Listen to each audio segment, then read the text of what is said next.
What is up, Sorgi Squad? We are back after way too long of a hiatus here on Green and Gold, now on Sorgi Stories. It's week 18, it's 2024, and the last week of the regular season for the Packers. A lot to talk about in this upcoming game. But first, let's get into last week's game against the Vikings, Week 17, Sunday Night Football in US Bank Stadium at Minnesota. And the Packers dominated the Vikings, winning 33-10. What a game it was. Let's start with Jordan Love. 24 for 33, 256 yards, 3 touchdowns, and a passer rating of almost 120. He had quite the day. And I mean, just he has been so great since really week 11, where he's had 16 touchdowns and 1 interception in that time frame since week 11. And then we look at the running game, and how about Aaron Jones? 20 carries for 120 yards. He dominated on the ground. But also, Bo Melton, how about him?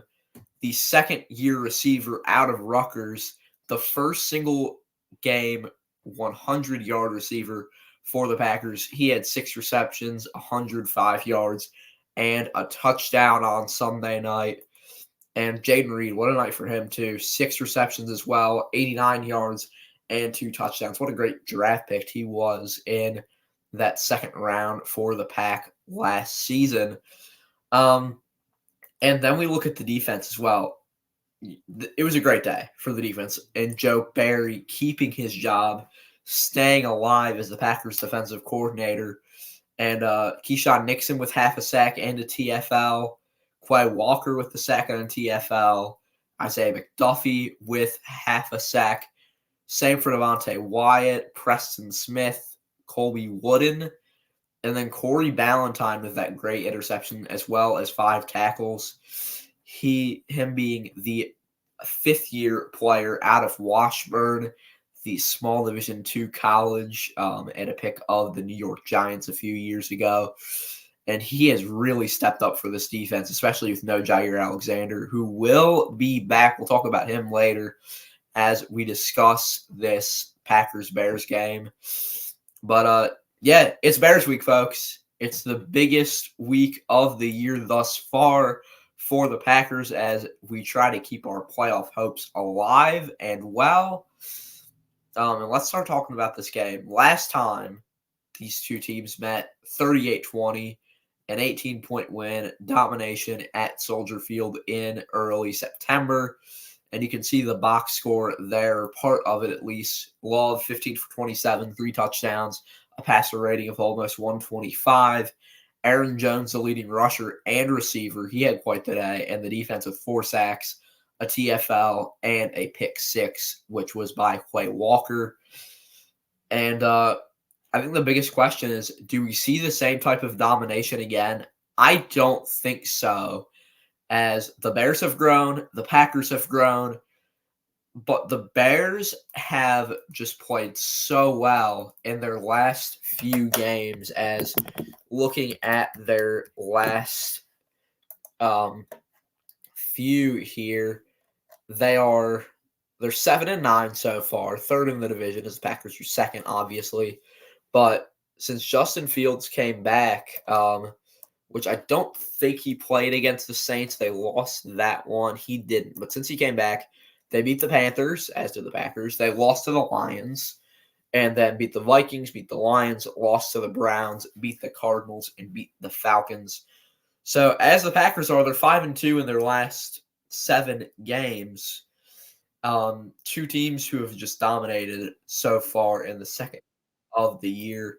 But one of the storylines that you haven't heard much about probably from your mainstream media is that if the Packers win this, 10 straight against Chicago, and that would be the first time since the Brett Favre era back in the 90s.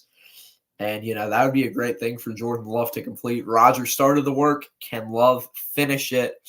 But you know what Jordan Love did start is absolutely dominating opponents, and that's why the Packers could go to the playoffs, and that's the biggest storyline of this week. Can the Packers go to the playoffs as either the 6 or the 7 seed? They're either going to play the Cowboys, the Eagles, or the Lions in the wild card on the road, depending on how all of their games finish. A million different scenarios, and you can look those up. I think the Packers have a chance against the Eagles. I think they have a chance against the Lions. No way against the Cowboys. They have just absolutely killed their opponents at home at Jerry World. And no Aaron Rodgers to save you at Jerry World, as he is undefeated there. Even going back to the Super Bowl in February of 2011 when the Packers beat the Steelers. And yeah, so I can see the Packers maybe winning a playoff game, but the question is, can they beat the Bears? And, well, what are they going to have to do that? Let's start with, you need to stop DJ Moore. You got to stop Cole Kmet. Those are their two biggest weapons, and they are dangerous. Jair Alexander, who was ranked a couple months ago, I think, by Fox Sports, the third best corner in the NFL, coming off that one game in-house suspension after the whole captain situation, which I won't get into that whole ordeal, but a lot happened there. But he's back, and it could be his last game in a Packers uniform. Who knows? Hopefully it won't be, because I'm a huge Jair Alexander fan. And he's just hysterical. He's really funny in the media and everything. Some of the stuff he says, I find it to be pretty funny. So you got to stop DJ Moore, and Jair Alexander is going to be the biggest key to that. And then Devondre Campbell, he should be in for this game. I haven't seen any bad injury news with him. If he can play, and if he can play well, Cole Kmet is not getting very far, as Devondre Campbell is one of the best inside linebackers in the NFL. You can't let Fields run, so that front seven is going to have to make sure that there are not open holes in the defense for him to run through and get first downs. Because if Fields runs, you're in trouble, because the Bears are going to get down the field quick, and they are going to score with him just running for first down after first down. So make sure to stop Justin Fields. The Bears have sucked when it comes to penalties this season, so you got to make sure that you can take advantage of those issues. Just play smart football. Really try to mess with them. Draw them off sides. Create false starts. Do whatever you need to do to get them to mess up. Because a huge part of really any football game, but especially one like this, is causing penalties for the other team. And then the real last key, I'd say, is use that center weakness. Get to Justin Fields by using that weakness at the center position. Lucas Patrick has been there this season, but he just hasn't done that great of a job. They've tried some different guys. He's listed as the starter. He's questionable. The backup is Dan Feeney, and the third string is Cody Whitehair. Just get to Fields that way. Take advantage of a bad center. And last, go Pat go. It's going to be a cold day in Green Bay, as the projected forecast for this game is going to have us at, as we are looking up this right now, it is looking like we are going to have tomorrow a forecast of 36, a 4% chance of precipitation, a low of 27, real feel of 28. Those weather stats are per AccuWeather. And I'm taking the Packers to win this game. Give me the green and gold.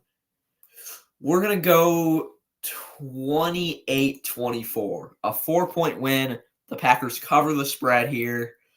I was thinking maybe 31-28, but I don't think the Bears are scoring that many points. If I'm going to be frankly honest with you, the Packers get 9 wins. They head to the playoffs as either the 6 or the 7.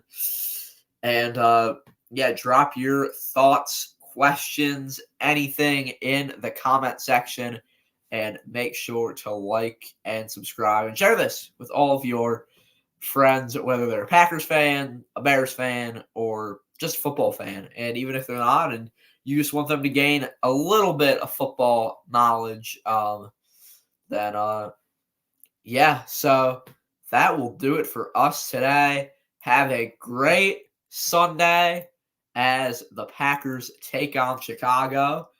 And hopefully next time we see you on Green and Gold Now, we'll be talking playoffs.